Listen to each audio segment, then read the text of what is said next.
Siguro kaya yung mga magulang natin, ayaw tayo malingat sa paningin nila noon dahil inaabot ng buwan o taon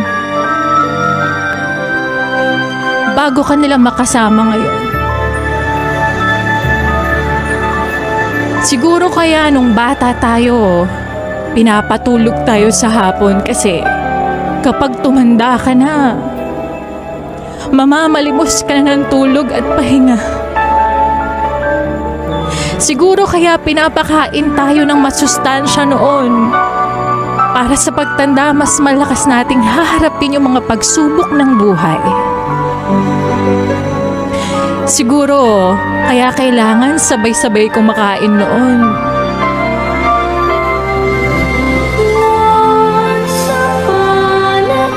Kasi darating pala yung araw na mag-isa ka na lang kakain ngayon.